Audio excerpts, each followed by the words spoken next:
Quem cuida de um idoso costuma prestar atenção em cada detalhe do cuidado dele. Mas existe uma pergunta que quase ninguém faz: quem está cuidando de você? Se você vive cansado, irritado, sente que nunca consegue descansar e tem a impressão de que está carregando tudo sozinho, esse vídeo ele pode evitar que você cometa o erro que muitos cuidadores só conseguem perceber quando já estão completamente esgotados. E o mais preocupante é que quando o cuidador adoece, não é só ele quem sofre. O próprio idoso ele passa a receber um cuidado pior, mesmo quando existe ali muito amor envolvido no processo do cuidado.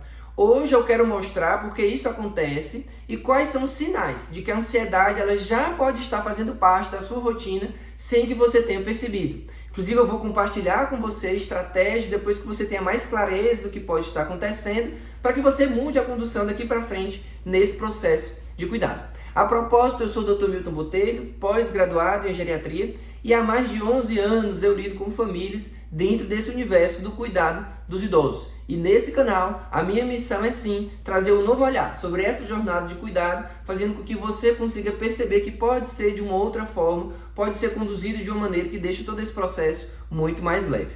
A ansiedade, então, que faz parte desse processo do cuidado e muitas vezes você nem percebe, ela traz o que a gente chama de sobrecarga. E essa sobrecarga ela é definida assim como qualquer perturbação que seja na esfera da sua saúde física ou mental, resultando-se num processo ali de atrapalhar o processo do cuidado, resultando ali de uma forma que fica diferente, fica muito mais cansativo. Frequentemente agravada pela falta de instrução técnica, ou seja, falta de orientação mesmo de como você pode conduzir algumas intempéries do cuidado, as intercorrências que são tão comuns na saúde do idoso, e pela ausência de uma rede de apoio sólida, que é o que é muito comum e o que eu vejo diariamente na minha prática clínica.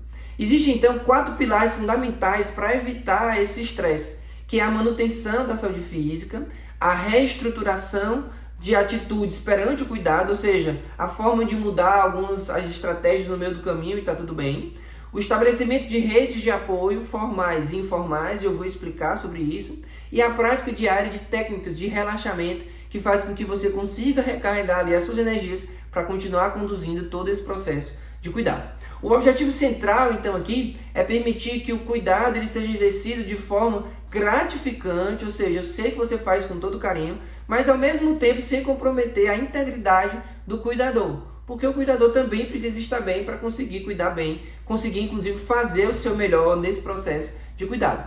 E principalmente quando a gente fala em saúde mental. Então, olha só, a sobrecarga ela pode se manifestar quando o acúmulo de tarefas e responsabilidades de cuidado de uma pessoa, ela é em cima daquele cuidado de uma pessoa que é muito dependente, ou parcialmente dependente, vai depender aí da realidade do cuidado hoje, e ainda mais quando o cuidado é de uma pessoa que ela é mais dependente, que tem uma demência, que tem a doença de Alzheimer, que além da dependência, existem muitas manifestações ali dentro dessa esfera do cuidado, que você precisa ter o conhecimento prévio para poder conseguir conduzir melhor. E isso mexe muito com o processo de cuidado, porque mexe com a nossa saúde mental, quando a gente convive ali no dia a dia, principalmente com esses pacientes, com esses idosos, que tem uma dependência ainda maior de quem vive esse processo de cuidado, do cuidador principal. Os principais fatores então, que levam a esse estado de sobrecarga maior é a ausência de rede de apoio, como eu falei, que para mim é o principal ponto. Porque existe sim ali, na realidade hoje do cuidado do idoso, uma divisão de tarefas desequilibrada. Muitas vezes a realidade hoje é a seguinte: o idoso ali tem 5, 6 filhos, somente 1 ou 2 participam do processo do cuidado. Os outros não dividem esse processo, muitas vezes nem aparecem, não ajudam nem com nada financeiramente falando. Então assim, fica muito difícil porque sobrecarrega sim a pessoa que além de estar ali, não tendo com quem dividir esse cuidado, ainda tem uma questão emocional e no pensamento de que, poxa, estão cobrando muito de mim, as pessoas exigem muito de mim, ninguém quer dividir comigo esse processo, por que caiu sobre mim? O pensamento é esse. Sensações inúmeras de culpa, sentimento de angústia, de frustração, vários sentimentos ali que afetam assim, a saúde emocional, a saúde mental de quem é o cuidador principal. Daí porque ter uma rede de apoio é fundamental para a gente conseguir diminuir toda essa sobrecarga sobre quem é o cuidador principal. Um outro ponto é um déficit de instrução, ou seja, o desconhecimento sobre a parte técnica do cuidado em si, do manejo, a parte prática, sobre a condição clínica do idoso. Porque dependendo se ele tem demência ou não, se ele tem a doença de Alzheimer ou não, ou se ele tem alguma outra doença que seja debilitante, que faz com que ele se torne dependente de cuidado e ter realmente sempre alguém perto, vai depender muito de cada caso a condução como você pode fazer, a estruturação para isso, a forma como você pode se organizar para melhor cuidar do idoso aqui nesse ponto. Então a falta de instrução ela também é um ponto muito importante. Outro ponto que já está atrelado a isso é a falta de acompanhamento profissional. Infelizmente existe uma carência de especialistas nessa área da gerontologia, ou seja, dos profissionais voltados para a saúde do idoso, porque existe na verdade a falta de acesso. Talvez você tenha acesso ali ao posto de saúde próximo à sua casa, a estratégia de saúde funciona ali, mas faltam os especialistas, você não consegue chegar naquele atendimento especializado que talvez consiga trazer mais clareza para você de como você pode fazer de forma prática o cuidado acontecer aí na sua casa. Então essa falta de acompanhamento profissional muitas vezes também gera uma grande sobrecarga, porque o cuidador principal ele traz para si todas as responsabilidades, ele não divide com ninguém, ele não ouviu de ninguém uma orientação que pode ajudar ele. Então muitas vezes é isso que está faltando. E um outro ponto muito importante é a dinâmica dos relacionamentos aí dentro do processo de cuidado. Existe sim uma dificuldade de lidar com alguns sintomas, principalmente quando a gente fala de demência, na esfera do comportamento, porque muitas vezes tem agitação no final do dia, tem dias que não dorme e que pode sim piorar ainda mais quando o cuidador ele não possui as ferramentas psicológicas adequadas para lidar com isso. Ou seja, é preciso ter um conhecimento prévio, é preciso ter um ensinamento de como conduzir melhor quando acontece isso, ou de como conduzir uma agitação, uma alucinação, por exemplo. Então tudo isso é muito importante. Inclusive eu vou deixar aqui no card desse vídeo um outro vídeo aqui do canal que fala sobre como conduzir melhor as alucinações. Vale muito a pena conferir. Depois que você assistir esse, você pode acessar, e eu vou deixar também na descrição desse vídeo o link para você acessar a respeito disso, porque eu sei que o conhecimento ele transforma o cuidado, e esse ponto inclusive eu estou comentando aqui com você, tá? Inclusive para justificar ainda mais como que a saúde de quem cuida ela é muito facilmente abalada, eu trago para você aqui e compartilho 3 estudos dentro aqui desse canal, para você poder entender como que o contexto não acontece, e há muito tempo já vem sendo estudado sobre isso. O primeiro estudo, por exemplo, que fala sobre esse assunto, ele é chamado de Cuidadores de Idosos e Atenção Excessiva Associada ao Cuidado. Evidências do estudo SABE aqui no Brasil, que foi um estudo na cidade de São Paulo. O objetivo do estudo era avaliar fatores associados à sobrecarga em mais de 360 cuidadores de idosos residentes ali no estado de São Paulo. Cerca de 40%, como resultado do estudo, olha só, mostrou que 40% dos cuidadores apresentavam alguma sobrecarga mais significativa, ou seja, que estava impactando negativamente na sua qualidade de vida. E foi visto também que quanto maior a dependência do idoso, ou seja, um idoso que depende em tudo no cuidado, o número de horas também dedicadas para esse cuidado, e isso gera maior tensão, ou seja, maior sobrecarga ainda do cuidador, ou seja, diretamente relacionado. Quanto mais horas dedicadas a esse trabalho, vamos dizer assim, e quanto maior a dependência do idoso, principalmente relacionado para o cuidador principal, gerou mais sobrecarga. Sendo essa sobrecarga, então, relacionada ao sofrimento, tanto psicológico, incluindo ali sintomas como ansiedade e estresse no relatório ali final do estudo, trazendo como conclusão, então, que o cuidado contínuo ele pode comprometer a saúde mental do cuidador, tornando necessária a identificação o quanto antes daquilo, fazendo com que esse risco ele seja diminuído, conduzindo diferente a vida do cuidador. O segundo estudo que eu compartilho com vocês é chamado de Sobrecarga e Desconforto Emocional em Cuidadores de Idosos aqui no Brasil. Um estudo de 2012, olha só como há muito tempo vem sendo estudado, e o objetivo era investigar a relação entre a sobrecarga do cuidado e o sofrimento emocional envolvido nisso, em mais de 120 cuidadores de famílias. O principal resultado foi esse, que 57,6% apresentavam sobrecarga de leve a moderada, ou seja, pelo menos leve já tinham quase 60% dos participantes do estudo. Quanto maior a sobrecarga, maior o risco de sofrimento emocional, ou seja, atrelado como no estudo anterior, onde longas jornadas de cuidado, em média 12 horas por dia, aumentava significativamente os sintomas emocionais, causando aí então uma dependência funcional do idoso cada vez maior, em relação ao cuidador principal, isso mostrando ali como um fator associado também a maior estresse do cuidador. Como conclusão, os autores demonstraram que a sobrecarga é um importante fator de risco para alteração emocional, incluindo, como no outro, olha só, ansiedade, e aqui ele trouxe também, além do estresse, sintomas depressivos. Então o cuidador ele tende a ser mais depressivo, ele tende a ser mais ansioso, ele tende a ficar muito sobrecarregado. Quanto mais horas ele dedica a esse cuidado, e não é questão de amar menos ou amar mais, não é uma questão de saber fazer ou não saber fazer, mas é porque cansa, e infelizmente as pessoas não têm com quem contar. Daí porque eu acabei de falar os principais fatores, os principais motivos que geram. E o primeiro deles que eu comentei aqui com você foi justamente esse, de faltar ali uma rede de apoio que consiga dividir esse cuidado. O terceiro estudo que eu compartilho com você, para poder ficar cada vez mais claro isso, é a prevalência de sobrecarga e respectivos fatores associados em cuidadores de idosos dependentes, ou seja, colocou aqui mais aqueles que são dependentes, né?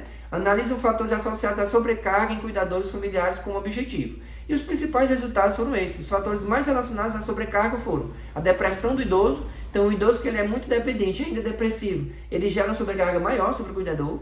O comprometimento cognitivo, ou seja, aqueles idosos que têm demência, doença de Alzheimer, por exemplo, gera ainda uma sobrecarga maior em quem cuida.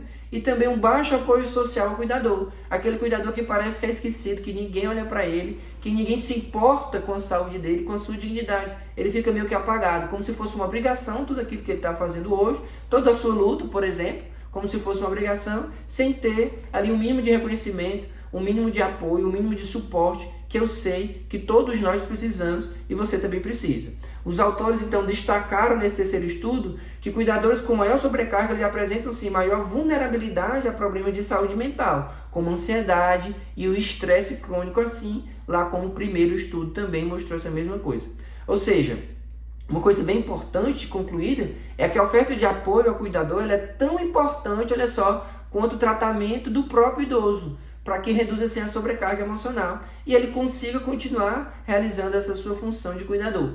Porque se eu olho só para o idoso, sem olhar para o cuidador, eu corro muito risco de imprimir ali muita energia nisso, esquecer daquela pessoa que é a peça fundamental aqui para que o cuidado aconteça. Eu preciso estar de pé para conseguir cuidar do outro, eu preciso estar firme para conseguir cuidar do outro. Daí porque, em conjunto, esses três estudos, eles apresentam ali para nós, mesmo sendo em momentos diferentes da história, em populações diferentes, que a sobrecarga do cuidado prolongado ele aumenta sim e significativamente o risco de ansiedade e estresse.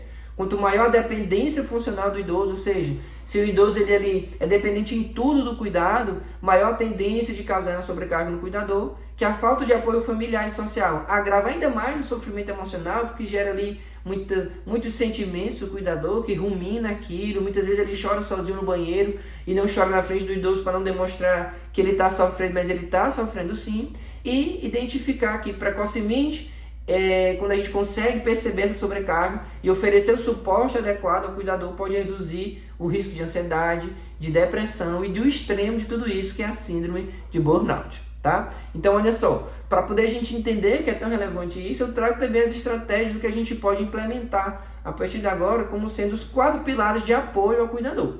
E aqui vai gerar informação que precisa ali talvez revisar a forma de como você está conduzindo hoje, a necessidade de fazer ali uma reunião familiar, a necessidade de rever como que vai ser daqui para frente aí todo esse processo de cuidado. Se você está gostando aí do conteúdo até agora, então aproveita para curtir esse vídeo, compartilhar com quem você conhece também, que cuida de algum idoso, porque eu sei que pode ser muito relevante tudo isso que eu estou compartilhando aqui. Se você conhece alguém, então, que cuida de um idoso, você aproveita essa oportunidade agora, porque senão você esquece e curte aí o vídeo, porque faz com que esse vídeo cresça aqui no canal, esse canal seja alcançado por mais pessoas que hoje vivem essa mesma realidade que é a sua. Então, para enfrentar os desafios da assistência ao idoso, sem adoecer, são necessárias 4 estratégias, como eu falei, que eu dividi com você os 4 pilares. A primeira delas é a prevenção da saúde física, nessa esfera da saúde. E talvez você pense muito simplesmente achando que a prevenção da saúde física é pensar somente em fazer atividade física. E ela vai muito além, mas muito além disso. Embora frequentemente negligenciada, a saúde do cuidador é a base, como eu acabei de comentar, para sustentar todo o cuidado do idoso. Então, o autocuidado físico, ele reflete diretamente na disposição sua e no seu humor para poder continuar a sua jornada de cuidador. E aí não envolve só atividade física, porque a qualidade do sono ela faz parte da sua saúde física. É essencial que você consiga se recuperar dormindo bem do dia para o outro, na sua mente, na sua saúde emocional e na sua capacidade de raciocinar, de tomar decisões, de ficar atento no dia seguinte. Então, daí porque dividir aqui muitas vezes as noites do idoso é importante, e tem vídeo aqui no canal também, eu vou deixar esse link para você perceber isso daí. A alimentação adequada também é importante que você tenha, faz parte da esfera da sua saúde física, para que com nutrição adequada você se sinta renovado, forte o suficiente, com energia para as inúmeras demandas que surgem diariamente no cuidado do idoso. E também a atividade física que seja regular, porque a prática regular de atividade física ela fortalece o seu corpo, inclusive os seus músculos, para você conseguir fazer ali a transição do idoso de uma cadeira para outra cadeira, a cadeira do banho, da cama para a cadeira, de um sofá para a cadeira, por exemplo. Então você precisa ter ali um condicionamento físico e precisa de atividade física, inclusive para você desopilar ali naquele momento e conseguir recarregar ali as suas energias. O segundo ponto é a mudança de atitude e mentalidade. O cuidado ele exige então flexibilidade e a adoção de novas perspectivas sobre o comportamento do idoso. E aí é muito importante aqui porque é um aprendizado contínuo, daí porque nesse vídeo eu chamo a atenção que você precisa continuar acompanhando canais como esse, e eu agradeço que você esteja aqui, porque essa é a minha missão, de conseguir divulgar aquilo que é relevante, para você ter mais conhecimento e assim você conseguir conduzir melhor o cuidado do idoso. Então buscar novas estratégias para lidar com os comportamentos que são desafiadores é fundamental, é um aprendizado contínuo. Todo dia nós aprendemos alguma coisa e com você também não é diferente. Flexibilidade relacional, ou seja, é evitar aquela rigidez, achar que sempre vai ser a mesma coisa. Até porque no envelhecimento, dependendo da condição que o idoso tem, que está hoje sobre a sua responsabilidade, ela vai mudando. Se for um idoso que tem demência, vai mudando de fase, mesmo que não seja, que seja muito dependente, também vai mudando com o tempo porque as limitações aumentam. E com essa limitação aumentada, exigem novas estratégias para serem implementadas. Então com isso é preciso entender que é preciso ser flexível para ir se adaptando às necessidades que vão surgindo, inclusive quando tem agressão verbal ou uma teimosia que você percebe ali no cuidado do idoso. Nossa, como ele é teimoso, ele não aceita o que eu digo, e aí você tem que ser flexível para conseguir dar um passo para trás, contornar e daqui a pouco você tentar de novo e conseguir o seu objetivo. E também se utilizar do humor, porque empregando o humor como ferramenta, isso alivia muito e facilita o processo do cuidado, faz com que você consiga se conectar melhor ali com o idoso. O terceiro ponto é o estabelecimento de rede de apoio. Daí porque eu comentei agora há pouco, tem vídeo também no canal e vou deixar na descrição desse vídeo, quando eu falo de reunião familiar, necessidade de conversar sobre divisão de tarefas. O cuidado ele não deve ser ali uma tarefa solitária, porque se assim estiver sendo vivido, felizmente é ainda mais fácil, porque você fica muito mais sobrecarregado. É necessário, então, uma distinção entre os dois tipos de apoio que existem e que você pode lançar mão. Existe o apoio formal, que ele é constituído por profissionais de saúde que podem te orientar, e eu já comentei aqui a necessidade de ter isso, e muitas vezes a ausência disso é o que gera uma sobrecarga maior, porque você toma tudo para si, todas as responsabilidades, e quando você divide essa responsabilidade, você fica com a sua parte, ou seja, médicos, enfermeiros, fisioterapeutas, nutricionistas, todos podem colaborar de alguma forma. Quando você tem acesso a isso, melhor ainda, porque fornece orientações técnicas sobre a saúde do idoso, sobre como você pode conduzir o cuidado quando acontecem as intercorrências, por exemplo, como que na prática alguma coisa pode mudar e facilitar o processo do cuidado. O outro tipo de apoio é o informal, onde é composto por outras pessoas da família, por algum amigo, algum vizinho, as pessoas que podem te ajudar pontualmente ali. É formado por um grupo que ele oferece um suporte emocional, porque muitas vezes é a pessoa que vai conseguir te ouvir, naqueles momentos principalmente que você está mais cansado emocionalmente falando, angustiado com alguma coisa, e que pode te auxiliar de forma pontual, quando você precisa ir ao supermercado, na farmácia, providenciar uma medicação, ou quando precisa se ausentar para você ir numa consulta para você. E eu chamo a atenção quando foi a última vez que você olhou para você e fez algum exame, olha só. Então, assim, tudo isso é importante ter, esse apoio, ele é fundamental. E o quarto pilar aqui é a prática de relaxamento diário. E aí é preciso desmistificar, onde muitas vezes eu vejo na rotina do cuidado do idoso, o cuidador principal ele espera somente o final de semana para ter ali um momento de escape, quando consegue naquele final de semana, porque muitas vezes passa 2, 3 finais de semana para conseguir um de folga. E aí isso fica muito cansado da mesma forma. A ideia é ter um alívio da tensão que seja diário, para evitar sintomas emocionais e físicos que acontecem todos os dias. E aí muitas vezes acontece no corpo mesmo, aquela dor de cabeça que é difícil de você tratar, aquela insônia que acabou que você desenvolveu, porque fica toda hora preocupado, querendo saber se o idoso está dormindo, fica se levantando para ir ver lá no quarto dele. Às vezes não dorme no mesmo quarto e aí acontece, faz assim. Então assim, tudo isso que pode ser modificado no seu contexto com um relaxamento ali diário. Inclusive, que maravilha seria se você tivesse acesso a um treinamento, olha só, onde você aprende a viver esse relaxamento, aprende técnicas de como fazer respiração, técnicas de como perceber o que pode melhorar. Pois eu te apresento essa oportunidade. Na descrição desse vídeo tem um treinamento que eu criei chamado Recomeço. É como se você se tornasse meu paciente, porque a ideia é que você assista a um vídeo de treinamento a cada dia ou a cada 2 ou 3 dias, para dar tempo de fazer ali os exercícios propostos e você evoluir nesse processo, aprendendo as técnicas de respiração, fazendo uma leitura do que hoje causa ansiedade para você na sua vida e como que você pode conduzir, se antecipar a esses momentos e melhorar significativamente a sua qualidade de vida. Depois que você assistir esse vídeo, está aqui na descrição, tá bom? E olha só, existe uma divisão de atenção ali que a gente precisa ter. Uma atenção plena, ou seja, vamos pensar no hoje. Muitas pessoas estão pensando, querendo resolver tudo de um mês, por exemplo, num único dia. Isso tira o foco daquele dia, gerando muita ansiedade.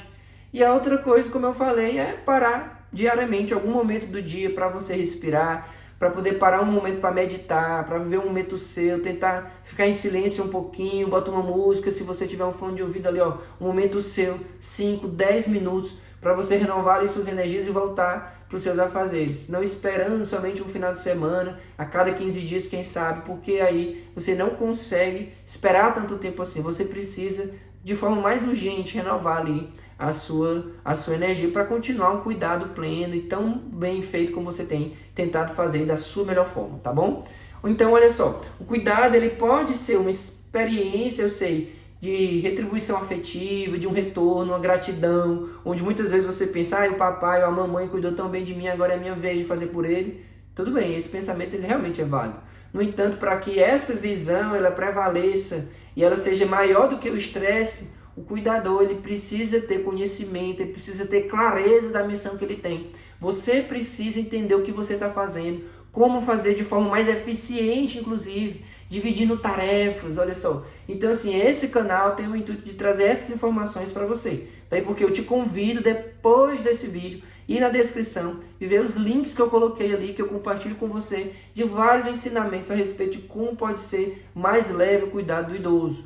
Então, se você não é inscrito no canal, aproveita e se inscreve, porque toda semana tem vídeo novo aqui no canal, onde eu trago informações pertinentes que eu tenho certeza que vão te ajudar nessa jornada. Porque eu sei que a falta de instrução não apenas prejudica o cuidador, mas pode piorar o comportamento do idoso, porque você não sabendo como vai fazer naquele momento, aí você deixa passar aquela oportunidade de como conduzir melhor, de como acolher melhor o idoso, de como contornar cada situação. Especialmente em caso de sintomas de comportamento, na demência, agressividade, das insônias, das alucinações, tudo isso que eu vou compartilhar com você aqui na descrição desse vídeo. Espero então que tenha ficado claro que a busca por informação e o suporte profissional é uma necessidade clínica do idoso também, e não apenas um complemento opcional seu. Na verdade, você precisa disso para conduzir melhor e de forma mais eficiente. Então, com esses vídeos que estão aqui, eu sei que você vai se aproveitar bem. E eu desejo então que você tenha uma jornada aí melhor a partir do momento que você tenha mais clareza, mais conhecimento. Espero que esse vídeo tenha acrescentado ainda mais para o seu conhecimento. Eu desejo então que Deus abençoe a sua jornada. Um grande abraço. A gente se vê então no próximo vídeo que eu vou compartilhar aqui com você, porque tem informações que complementam a desse vídeo que você acabou de assistir.